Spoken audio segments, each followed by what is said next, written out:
Welcome to the 5 a.m. Mester Scrum Show, where we do our nightly interviews. These are Thursday night interviews where we interview people that I would call change agents, people that are bringing change into the industry or places or people or things. And today we have Tanya Boyd is a PMP, PMI-ACP, a creative project manager. So that was an interesting way she described that. 20 years of cross-functional teams in industries like healthcare, information technology, government, disaster recovery, financial services, mortgage. And now she's chief communications officer for championship leadership. In this interview, we're going to find out not the classic, what do we do in Agile? What do we do in business? But let's get to know Tanya, what she would like to share with the people and teams around the world about a new book by best-selling author Christopher Connors. And we're going to go into that a little bit. And as we go, Tanya, can you share some of your background journey up until now, the present position, sharing your project manager stories, side jobs, however that. Tell us something that's not in your LinkedIn profile. Absolutely. So before I started this journey with the book, The Champion Leader, I lived in Baton Rouge for a little over 20 years. I wound up moving to Lafayette, Louisiana in 2019, which helped me get new jobs over here as well, because it's about an hour and a half away. But my reason for doing that was to be closer to my father, who is now 76. So that's a big part of my identity, is being the only child of my father and just kind of being here for the legacy that my parents created. So beyond that, I like to have interesting hobbies such as karaoke, do a lot of wellness initiatives, and I'm an avid nature adventurer and photographer. Okay, cool. That was nice hearing all those different things. Now, could you share what you enjoyed about using, as I read, you wrote using metaphors and themes to help educate others on concepts of project manager and believe that a healthy dose of humor should be required in meetings. And I know we'll talk about you help with the PMI chapter, but can you share a little bit about what do you mean by the metaphors and the humor in the meetings that you ran? Absolutely. So I think that storytelling is something that we can all relate to, whether it be in the movies that we've seen growing up or in adulthood or in the books that we've read. And even in Agile, they've got the term themes. So it's taking something that's familiar and breaking down the language, because every industry, project management, disaster recovery, financial services, all of them have got their own frameworks and different language. So the more that we can take recognizable metaphors or themes and relate our subject to that to where people can identify with it, it really just helps to make the message resonate a bit further. So when you talk about those metaphors and themes, how maybe we can talk about a little bit like your story about volunteering and being what I would call a servant leader to your Right, local PMI chapter, right? And maybe how you right. might have used some of that in that world of that hosting. But also, Okay. I thought an interesting story you shared with me about what people thought about your job as leader, and interesting, especially that you had a little story about job hunting. You Right. had one person in there was asking you about helping you with the job hunting. If you're going to talk about how hosting the meetings, having a little humor, sharing a little bit of metaphors helped out, as well as what they were looking for you as a servant leader in the position at PMI. Right. So being a part of PMI, I've had my PMP since 2014. I've had my ACP since 2020, and I've been directly connected with the PMI Baton Rouge board in a leadership capacity since 2017. And so while I was in that role, I wore a lot of different hats. The first hat that I wore was in professional development. Also dabbled a bit in the communications, was in the role of finance for a while. And then in 2022 to 2023, moved into president.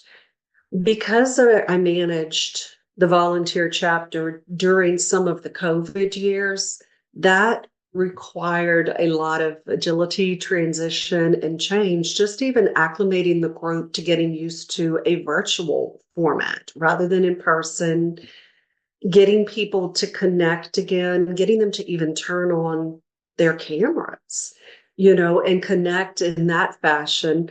Um, so I had a long runway of being involved with the chapter at that level, and it gained a lot of different visibility.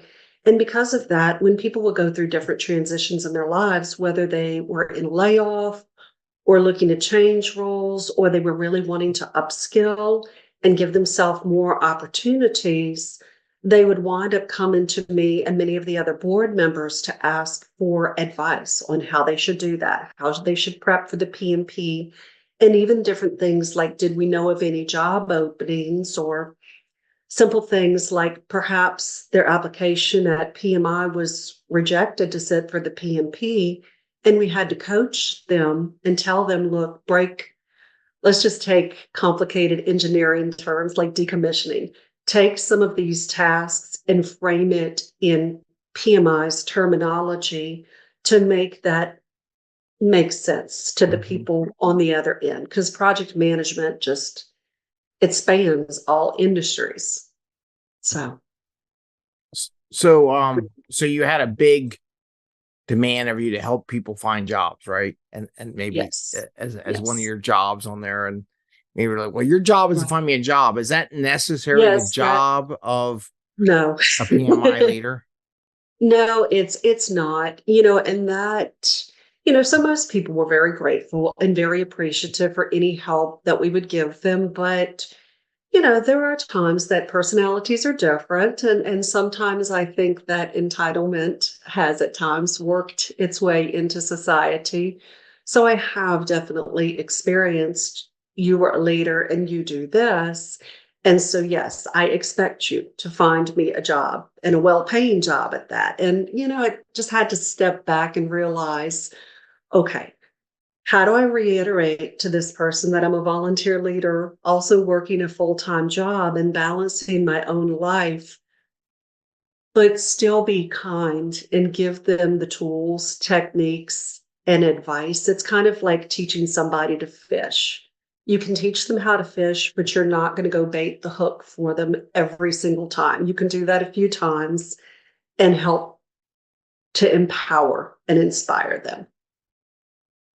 But yes, I appreciate that, because that's a difficult terminology.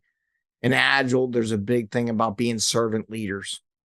And a lot of people don't understand what servant leader is. They think I'm here to serve you, or I'm your admin, or I get all your stuff and do all that stuff. But right, that's not what a servant. I love the way you not said I can maybe bait the hook a couple times, but I want to teach you how to do it yourself, so that right. I'm serving you better by you knowing how to do it and what to do Yes, than it is me doing it for you. And I think that's the clear difference, my twist on the servant leadership role, that people right, miss out sometimes. Like, I do everything for you. No, no, no. I'm here to help you understand how to do what you need to do, improve it, grow you, support you, and your endeavors. And I appreciate the way you worded it. I had to step back, figure a kind way to reply back. I'm not here to get you a job. I'll help you better right, customize your ability to get the job, and look right. better on those job applications. But it's not my job to get you a job. Right, and it is. It's tricky water to kind of tread, but I mean, part of project management and servant leadership and really just coaching and everything is Mhm. really understanding that everybody's got a different personality, everybody's got a different makeup, different experiences, and then you throw in, the different generations training and where we've all grown up and how we've grown up. And I mean, I was from a generation where I really didn't have access to the computer Right. until I was later in high school and college. So it was very different for me. I mean, I existed at a time before there was Facebook, all the social media, so I do have to empathize with people that is the only world they know. And, the world changes. So it's just try and be kind and adapt to it and move the messages home so that in a way that people can understand it. So, Yeah, that's awesome. That's excellent. Now speaking of that, so we talked about you were the head of the PMI, and I guess you got speakers, right? I found it interesting. We were talking about how finding speakers for a group you led, one of your roles helped you meet Christopher Connors, right? yes. And now he kind of reached out to you to help promote his book and everything. Can you share a little bit about Yeah. the process of getting speakers, people volunteer, and then how you met Christopher and Right. end up in this role? That would be great to share with the audience. So with the speakers, when I was first connected with PMI, in 2017, our process looked completely different because it was in person. It was something that we went to local leaders, which at the time I was living in Baton Rouge. So we really were reaching out to the Baton Rouge leaders, and getting them to come and speak in person. So it was not always the same pool, but it was kind of a similar pool. And so then when the pandemic happened, we had gotten, I had had 3 speakers that were lined up for the beginning of 2020. And at the time we were doing both Lafayette and Baton Rouge. Lafayette was trying to get its own Mhm. satellite going as well. So we were doing meetings in both places. And I was attending both because even when I was in Baton Rouge, I knew for about a year that my goal was to move here. And so I had 3 speakers that were lined up. And then the pandemic happened. So we were probably down as a chapter. I mean, we didn't totally close, but it took us about 3 months worth of meetings to kind of figure out, okay, what are we going to do? How are we going to sustain this?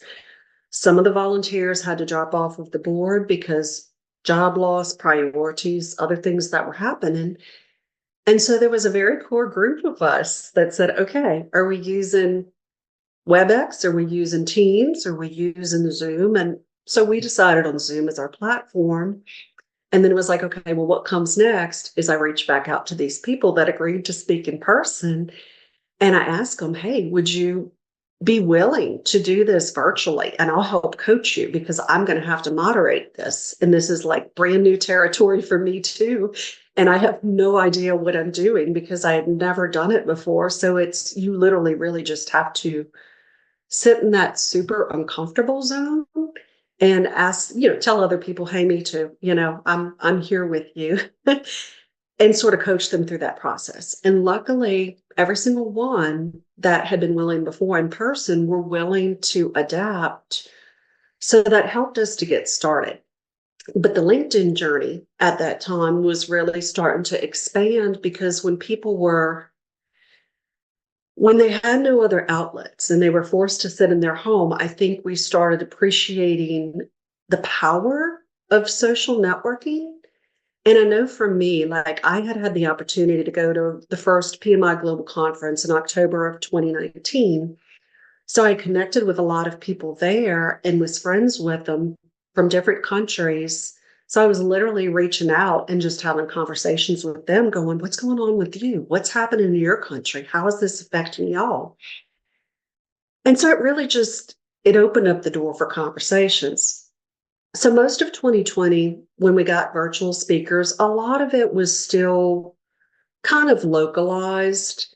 And then I remember in 2021, we started having people ask us if they could speak for us because we were doing a really good job of marketing on social media and we were really upbeat and positive. And so we started featuring more speakers that were in other areas.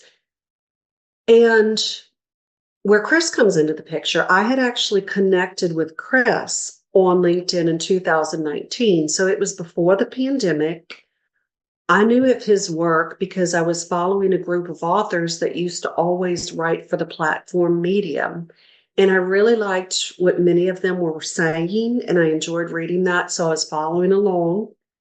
And I think our original Zoom meeting, I think I had just commented on one of his posts. And we were talking about emotional intelligence because he has been practicing that and wearing that hat for over 12 years.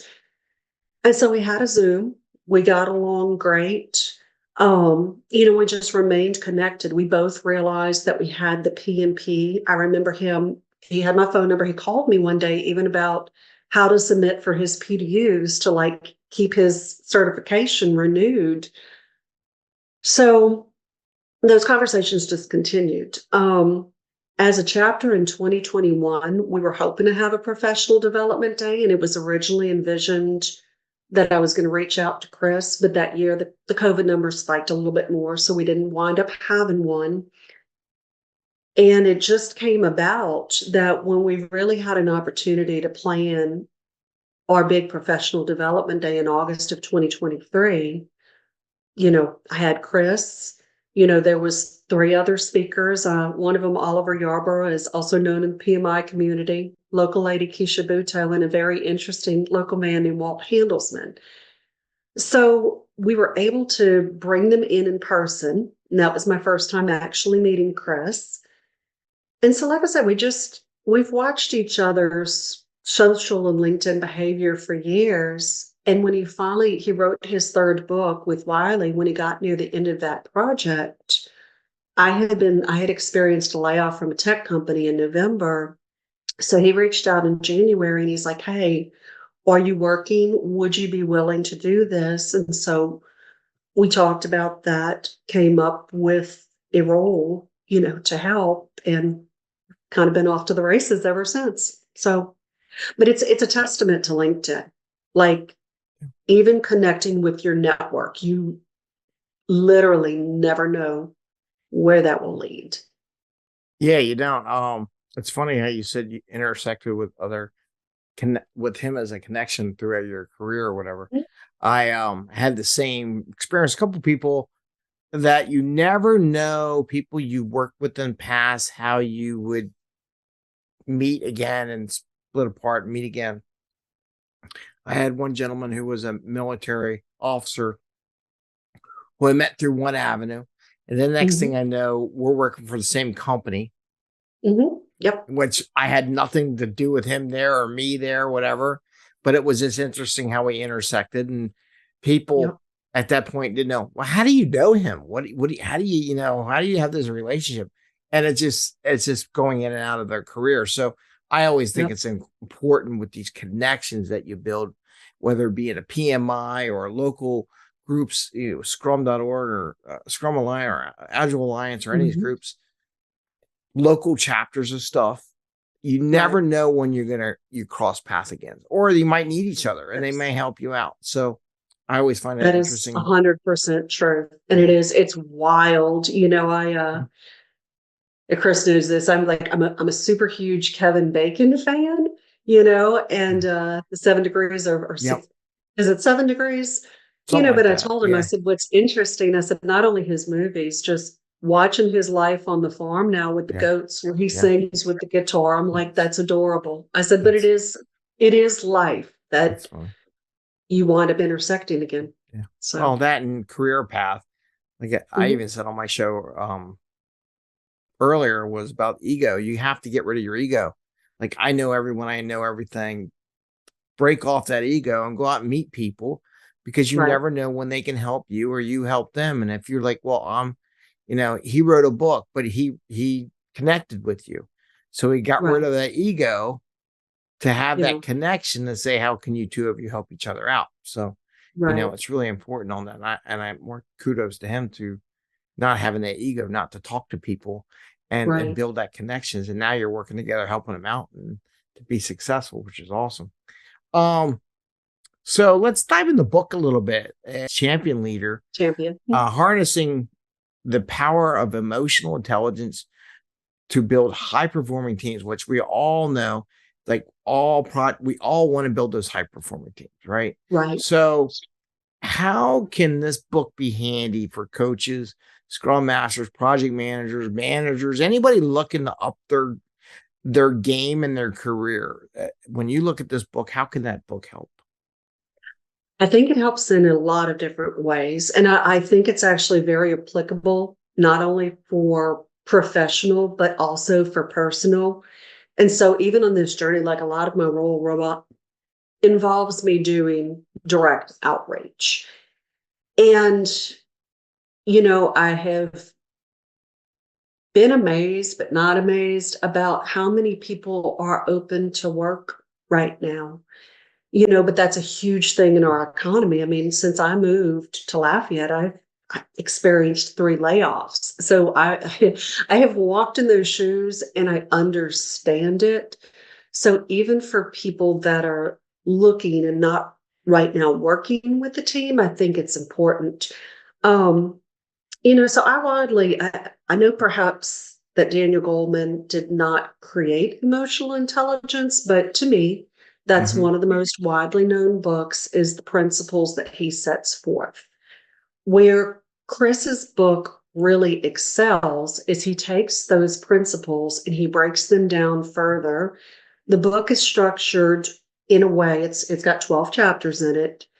It's structured in a way that each one of them starts with a story. He uses individuals, both ones that are well known, like Herb Kelleher of Southwest Airlines. Steve Jobs makes an appearance, but he also uses current leaders that he has talked to and interviewed since the pandemic that have kept their companies afloat since then. And he incorporates some of the stories from those leaders.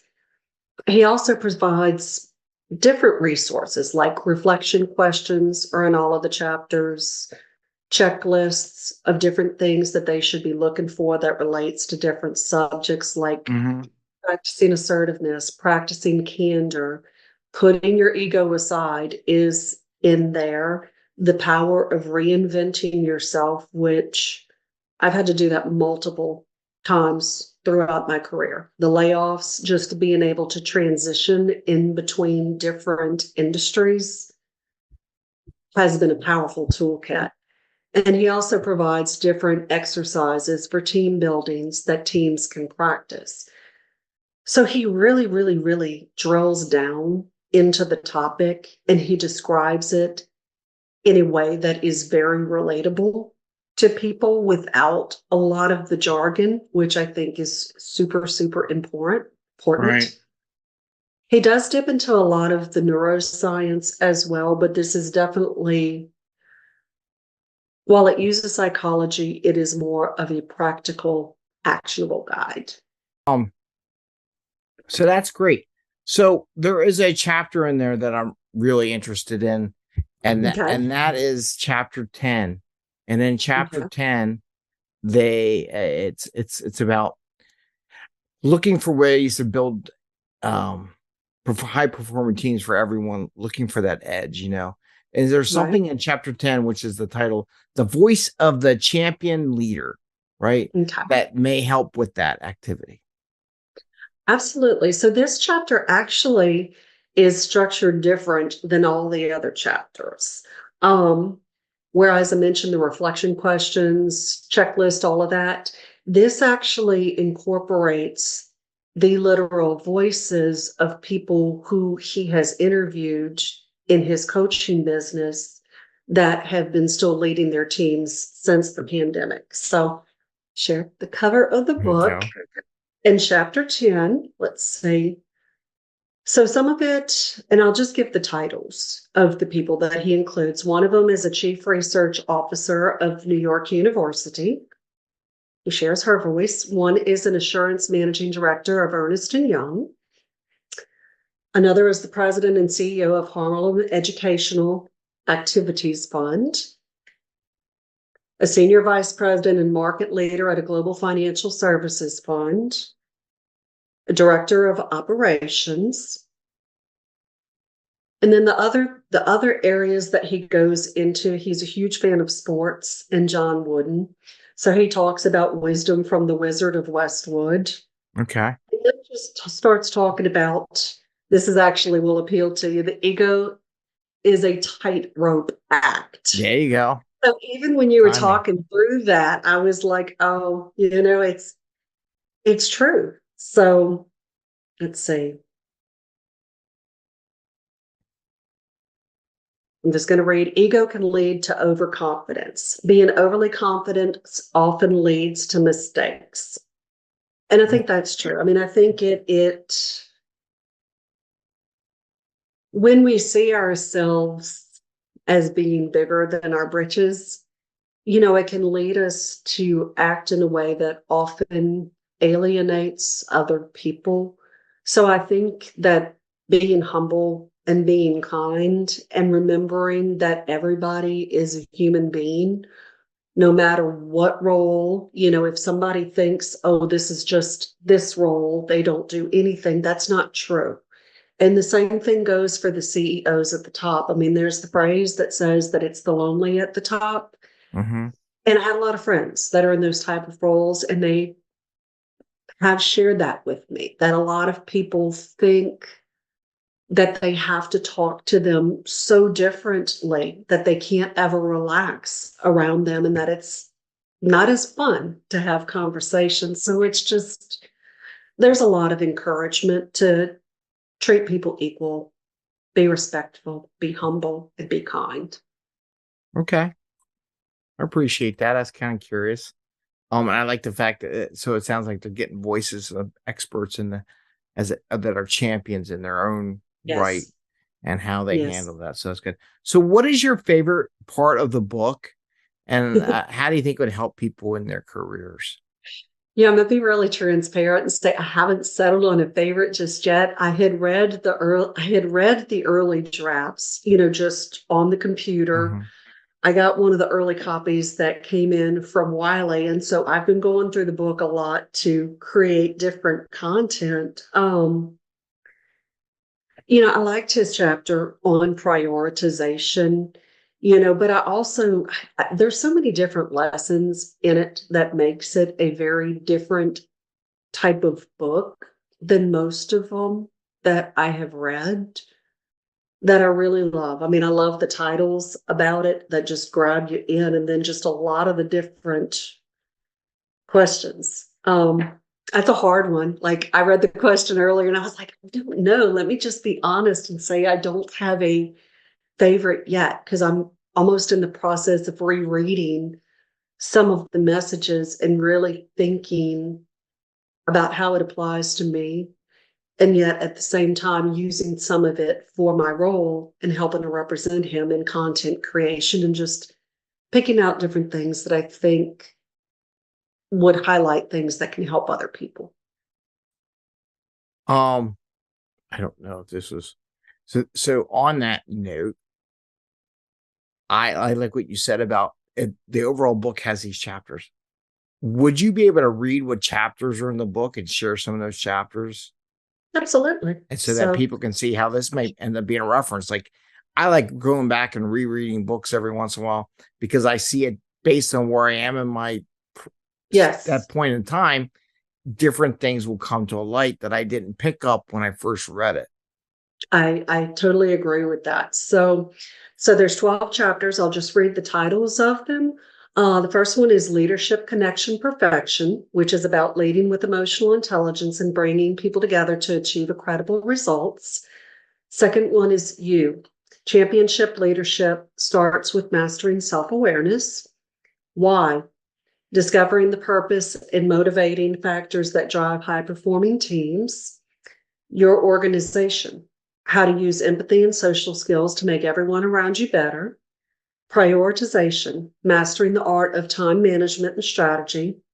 Camaraderie, I do love camaraderie. Right. Fortune favors the bold leader. Learn to lead with confidence and courage. Connecting the cord, which cord stands for communicate, identify opportunities, build relationships, and make smart decisions.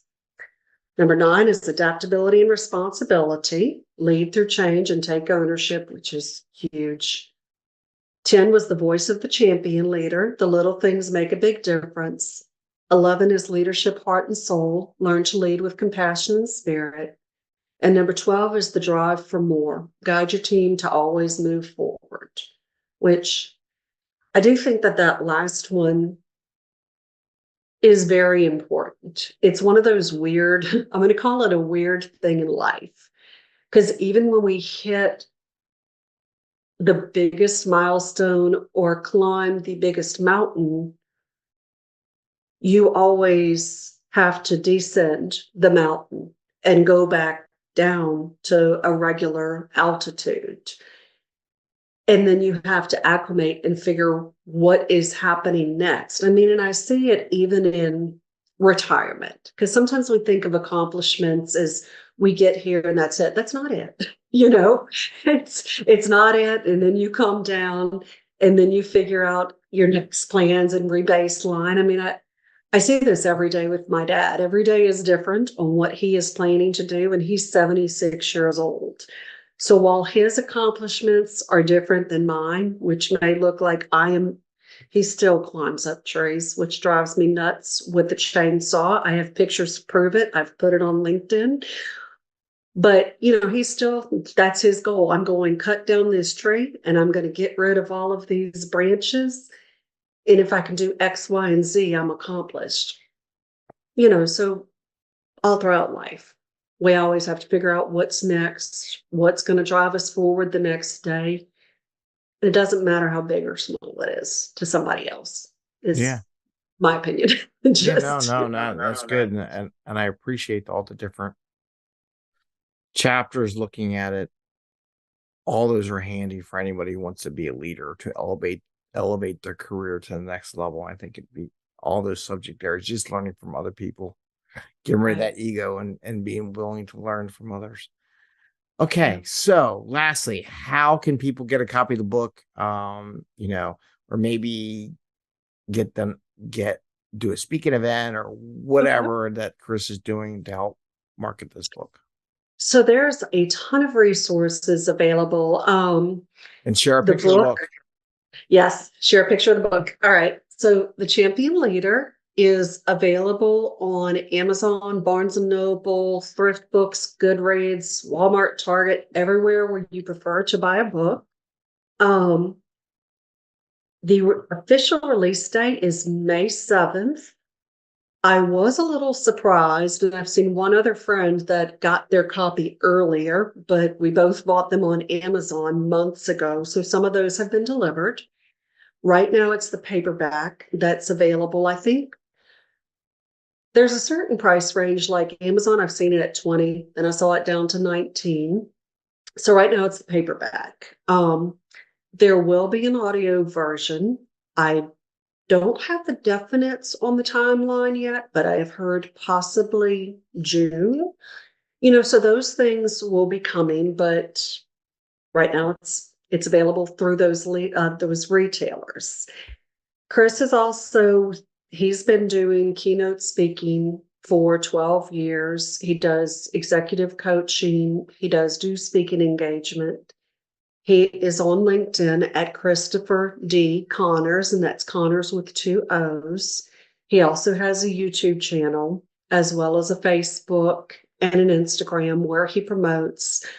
His LinkedIn is probably one of the most active sources out of Charleston, South Carolina, and currently has got a network of about 55,000 individuals following him. He does publish a newsletter every Thursday that goes out. And he's also a LinkedIn learning instructor. He's got a course on LinkedIn that's called Leading with Emotional Intelligence. I think depending upon people's subscription to LinkedIn, some of them, if they've got the premium, I believe, can get that for free. Others may have to pay for that. And just anything with promoting people in general. With LinkedIn, when you take their course, it'll allow you to post that at the end. And then, of course, with people that have bought the book, we're asking them to leave a review, because that always helps authors tremendously. It's kind of like the first phase of the project is planning, getting things done. Then you sit down and you actually write the whole thing.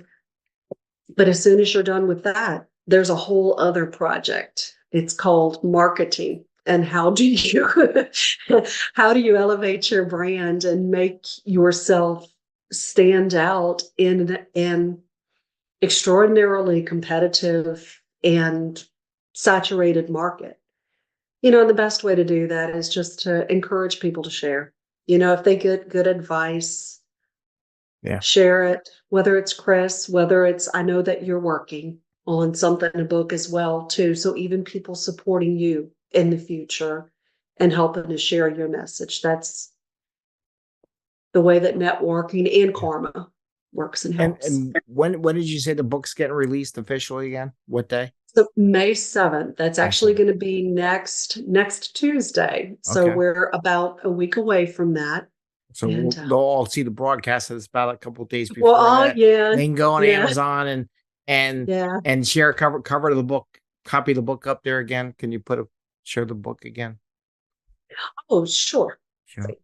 Make sure everyone sees that's what it looks like. The The champion leader. And I'm from Louisiana, so I'm like, ooh, I love these colors. It's the Yeah. Saints colors. I There have you to have to call that out. So Okay. Well, thank you very much for sharing. And I wish you all the best, you and both Chris, thank you. and getting the book out there and do what you're doing. Thank you so much, Greg. I appreciate it. Okay.